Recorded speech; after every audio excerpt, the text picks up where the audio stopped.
ভারতের কেউ সীমান্তে অনুপ্রবেশের চেষ্টা করলে তা কঠোরভাবে দমন করবে বাংলাদেশ। এজন্য সতর্ক অবস্থানে রয়েছে বিজিবি। এমন হুঁশিয়ারি দিয়ে স্বরাষ্ট্র উপদেষ্টা জানিয়েছেন, দুদেশের সম্পর্ক উন্নয়নের সরকারি পর্যালোচনা চলছে। সচিবালয় আইন শৃঙ্খলা পরিস্থিতি নিয়ে বৈঠক শেষে তিনি বলেন, 31st নাইট উপলক্ষে মদের বার বন্ধ থাকবে, নিষিদ্ধ থাকবে আতশবাজি এবং ফানুস উড়ানো। রিপোর্ট মাহবুব কবির চপলের। বাংলাদেশ থাকবে না বাংলাদেশ। আমি বলছি না আজকে আমি চিৎকার করবো না, আমি আজ রেগে কোনো কথা বলবো না, আমি অভিমান করছি। আমি 5 আগস্টের পর থেকে ভারতের মূল ধারার গণমাধ্যম বাংলাদেশের বিরুদ্ধে উস্কানিমূলক নানা খবর প্রচার করে আসছে। এমনকি বাংলাদেশ দখলের কথাও বলছেন কেউ কেউ। বাংলাদেশের এই চিকেন স্নেক অবরুদ্ধ করতে ভারতের সময় লাগবে 5 মিনিট। অনেক জায়গায় সীমান্ত ঘেঁষে বিক্ষোভ করে বাংলাদেশে প্রবেশের চেষ্টা করছে ভারতের উগ্রবাদী বাসিন্দারা। এ অবস্থায় তাদের অনুপ্রবেশ ঠেকাতে সীমান্তে বিজিবির কঠোর অবস্থানের কথা জানালেন স্বরাষ্ট্র উপদেষ্টা। সীমান্ত পুরাই অ্যালার্ট। ওরা শুধু সিলেটে নয়, বেনাপোল এবং অন্যান্য ইসেও তারা এইটার কিন্তু প্রতি উত্তর আপনারাই সবচেয়ে বেশি দিতে পারেন।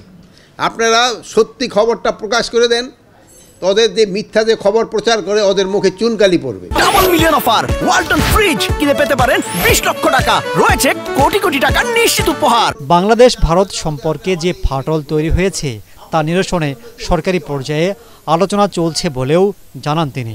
পররাষ্ট্র মন্ত্রণালয়ের মাধ্যমে এটা কিন্তু করা হচ্ছে।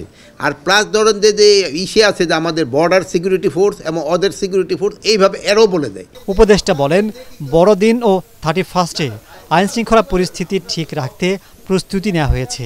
এবারও মদের বার, আতশবাজি বন্ধ সহ দেয়া হয়েছে বেশ কিছু নিষেধাজ্ঞা। আমাদের ইয়াং জেনারেশনের ভিতরে একটু উচ্ছৃঙ্খলতা দেখা দেয়। এটার ক্ষেত্রে আপনারা যদি তাকেও একটু আগে থেকে বুঝান যে এইটা করাটা ঠিক না, এবং অনেক সময় তারা বিভিন্ন জায়গায় বিভিন্ন ধরনের পানি টানি খায়। পানি টানি তো বুঝছেন আপনি কোন পানি, ওইটা হইলে মানে কনফাইন, যেন এই রাস্তাঘাটে যেন কোনো ধরনের অসুবিধা না করে, এটা বিশৃঙ্খলা না করে। হ্যাঁ, আমরা ফানস উড়ানোর জন্য নিষেধ করেছি, যেন ফানস কেউ না উড়ায়। ওই সময় আমরা এই ভাইদেরও বলছি, তারাও সবাই রাজি হয়েছে, যেন আতশবাজি ফানস এইগুলির জন্য আমরা নিষেধ করেছি। অবৈধ বিদেশি নাগরিকদের বিরুদ্ধে ব্যবস্থা নেবার সিদ্ধান্ত নিয়েছে স্বরাষ্ট্র মন্ত্রণালয়। কোনো বিদেশি অবৈধভাবে বাংলাদেশে থাকতে দেওয়া হবে না। মাহবুব কবির চপল, ATN বাংলা, ঢাকা।